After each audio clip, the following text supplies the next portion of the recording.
ప్రపంచవ్యాప్తంగా ప్రవాస భారతీయులు సత్తా చాటుతున్నారు. 2 ఏళ్ల కిందట భారతీయ మూలాలున్న రిషి సునాక్ బ్రిటన్ ప్రధాని అయ్యారు. ఇండో అమెరికన్ అజయ్ బంగాను ప్రతిష్టాత్మకంగా ప్రపంచ బ్యాంక్ అధ్యక్ష పదవి వరించింది. తాజాగా అవకాశం వస్తే అమెరికా ప్రెసిడెంట్ గా బాధ్యతలు నిర్వహిస్తానని ప్రస్తుత ఉపాధ్యక్షురాలు కమలా హారిస్ పేర్కొన్నారు. డెమోక్రటిక్ పార్టీ అభ్యర్థిత్వం ప్రస్తుత అధ్యక్షుడు జో బైడెన్ కు లభించకపోతే తాను రేస్లో ఉంటానని కుండబద్దలు కొట్టారు ఇండో అమెరికన్ కమలా హారిస్. భూగోళం మీద ఎక్కడున్నా భారత సంతతికి చెందిన వారు చెలరేగిపోతున్నారు. ఈ అంశంపై ఇవాల్టి స్వతంత్ర ఫోకస్.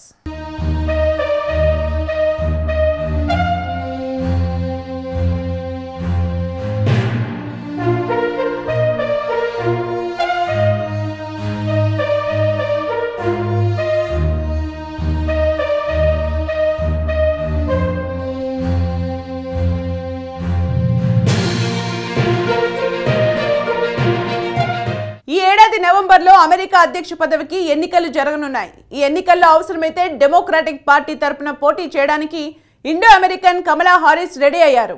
ఆమె ఇప్పటికీ అమెరికా ఉపాధ్యక్షురాలిగా ఉన్నారు. కమలా హారిస్ కు డెమోక్రటిక్ పార్టీ అభ్యర్థిత్వం దక్కుతుందా? అసలు అమెరికా రాజకీయాల్లో ఏం జరుగుతోంది?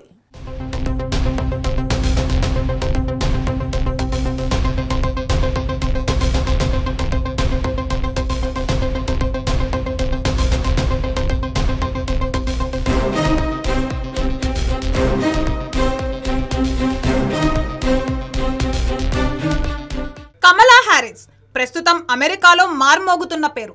కమలా హారిస్ ప్రస్తుతం అమెరికా ఉపాధ్యక్షురాలిగా ఉన్నారు. ఈ నవంబర్లో అమెరికా అధ్యక్ష పదవికి ఎన్నికలు జరగబోతున్నాయి. ఈ నేపథ్యంలో డెమోక్రటిక్ పార్టీ తరపున అభ్యర్థిత్వం కోసం ప్రస్తుత అధ్యక్షుడు జో బైడెన్ తీవ్రంగా ప్రయత్నిస్తున్నారు. అయితే జో బైడెన్ జ్ఞాపక శక్తి ఆయనకు ప్రధాన అడ్డంకిగా మారింది.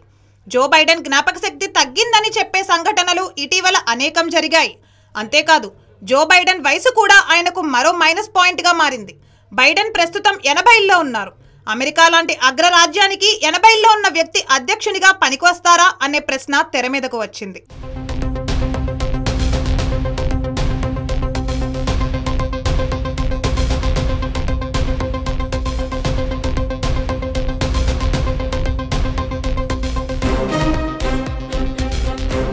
ఇదొక్కటే కాదు, జో బైడెన్ మెడకు రహస్య పత్రాల కుంభకోణం కూడా చుట్టుకుంది. రహస్య పత్రాల కుంభకోణంతో అమెరికా సమాజంలో కొంతకాలంగా జో బైడెన్ పొలిటికల్ గ్రాఫ్ పడిపోతోంది. అమెరికా రాజకీయాల్లో దుమారం రేపిన రహస్య పత్రాల అంశం జో బైడెన్ ఇమేజ్ ను ఘోరంగా దెబ్బతీసింది. బరాక్ ఒబామా అధ్యక్షుడిగా ఉన్న సమయంలో ఉపాధ్యక్షుడిగా జో బైడెన్ పనిచేశారు. అలనాటి సర్కార్ వ్యవహారాలకు సంబంధించిన కీలక సమాచారాన్ని పొందుపరిచినవే ఇప్పుడు హాట్ టాపిక్ గా మారిన secret documents. That was a joke.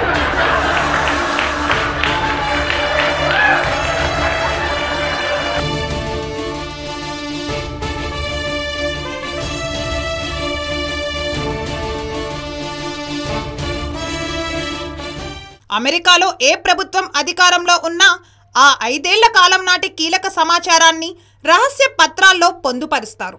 America అధ్యక్షుడు, ఉపాధ్యక్షుడు తదితర ఉన్నత స్థాయిలో ఉన్న అతి కొద్ది మందికి మాత్రమే రహస్య పత్రాలు అందుబాటులో ఉంటాయి.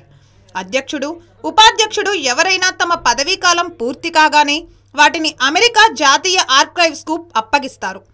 అమెరికా ప్రభుత్వాల రహస్యాలను కాపాడుకోవడానికి దీనికొక నిబంధనగా చేశారు. అయితే అంతటి కీలకమైన రహస్య ఫైళ్లు దాదాపు 1.5 ఏళ్ల కిందట జో బైడెన్ వైస్ నిబంధనగా చేశారు. అయితే అంతటి కీలకమైన రహస్య ఫైళ్లు దాదాపు 1.5 ఏళ్ల కిందట జో బైడెన్ వైస్ ప్రెసిడెంట్గా ఉన్నప్పటి పాత కార్యాలయాల్లోనూ అలాగే ఆయన నివాసంలోనూ గుట్టలు గుట్టలుగా దొరికాయి. దీంతో వివాదం మొదలైంది. జో బైడెన్ కుమారుడు హంటర్ బైడెన్ ల్యాప్టాప్ ఈ మొత్తం ఎపిసోడ్లో కీలకంగా మారింది.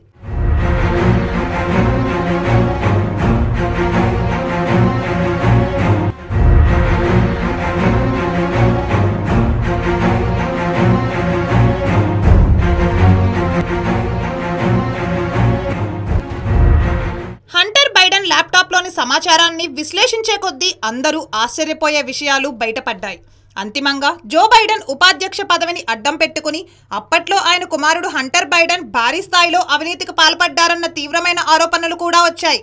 ఇవేమీ ఉత్తుత్తి ఆరోపణలు కావు. ఈ ఆరోపణలను బలపరిచే అనేక కీలక ఆధారాలు హంటర్ బైడెన్ ల్యాప్టాప్లో దొరికాయి. ప్రతిపక్షమైన రిపబ్లికన్ పార్టీకి ఈ సీక్రెట్ డాక్యుమెంట్స్ ఎపిసోడ్ ఒక వరంలా దొరికింది.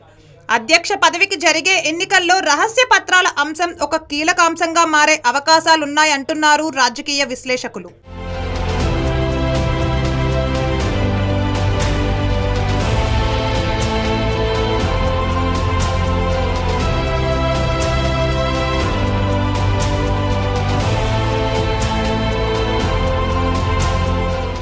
వాస్తవానికి జో బైడెన్ కు అమెరికా సమాజంలో గుడ్ విల్ ఉంది.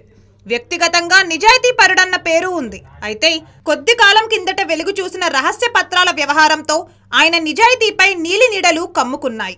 పైపెచ్చు రహస్య పత్రాల భాగోతం 2022లోనే బయటపడ్డా మధ్యంతర ఎన్నికల్లో లబ్ధి కోసం ఆ విషయాన్ని జో బైడెన్ తొక్కిపెట్టారన్నది మరో ఆరోపణ. ఇదంతా సగటు అమెరికన్లకు మింగుడు పడడం లేదు.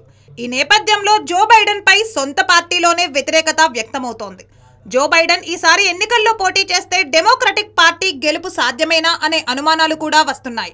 జో బైడెన్ కు మరోసారి పోటీ చేయాలన్న కోరిక సంగతి ఎలాగున్నా అందుకు డెమోక్రటిక్ పార్టీ నేతలు ఏ మేరకు అంగీకరిస్తారు అన్నది ప్రశ్నార్థకమే. దీంతో జో బైడెన్ కు ఈసారి డెమోక్రటిక్ పార్టీ తరపున అభ్యర్థిత్వం లభిస్తుందా అనే ప్రశ్న కూడా తెర మీదకు వచ్చింది.